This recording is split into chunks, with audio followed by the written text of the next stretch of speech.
Hey everyone. In the next couple of minutes, I just want to briefly go over Canvas discussions with you. Discussions is a feature I use all the time. I use it usually in one of two ways. One, I use it just to as a polling piece. Hey, what do you think about this? Or number two, and my most frequent use is I use it as a formative assessment, either usually as a bell work or as an exit ticket type of a assignment. There's two ways to get a discussion into your, or to create a discussion. You can either go into the module and then drop down and hit discussion, which is how I usually do it, or you can go over to the course navigation menu, hit discussions, and then hit the plus button up here on the top right. And here you see, once I do that, this is kind of standard stuff. Right, you've seen this before in assignment creation. You get the standard Canvas text box up here, and then you can do all the things you normally do. You can do link, you could do a image, you can do a media upload, whatever you want to do here. And then down here, you get an option to post to different sections. I'll just select first period. You can upload a file if you want, which I don't usually do because you can do that basically up here as well. Down here are some options that are worth taking a look at. So you can have this be an anonymous discussion, and there's kind of different levels of anonymity that you can see here. Off, partial, or full. Usually I do off, but if you want to make this so they can't see the other person's name, that's there.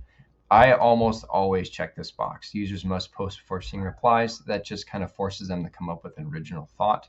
You can enable this as a podcast feed. This is grayed out because our quarter is over and I'm creating in the second quarter. But if the quarter is active, then you could obviously check graded, which I almost always do. I often allow them to do liking, and then you can add it to student to do so they see it on their to-do list. If it's graded, it'll already show up that way. If it's not graded, then you can add it. And then, of course, you can have a group conversation. I showed you in a previous video how to create a Canvas group. That's something you can do. And then you have your available from and until options down here. All right, so that's kind of a quick overview of discussions. Let me show you how it looks on the back side of things. All right, so here is a discussion question I created. And then here are the student responses. In this particular assignment, I had them do an initial post and then a follow-up post to someone else's initial post. So there's kind of two parts of this. Now this can get, when you do this, they can get a little kind of challenging to grade, right? So what I do is I view this in SpeedGrader, right? Which you can click here, and then you can open SpeedGrader, which I already did here. In SpeedGrader, as you're familiar with, it'll show you each student's individual submission. And this is, I find, the best way to grade a student discussion. It's a lot easier. You can just sort through by student and see what each student came up with, and then you can give it a grade.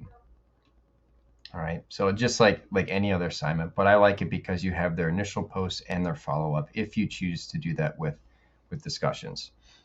All right, so that's pretty much Canvas discussions. Again, something I find very useful, and I'm probably using discussions 3 or 4 times a week, and hopefully you find it useful too.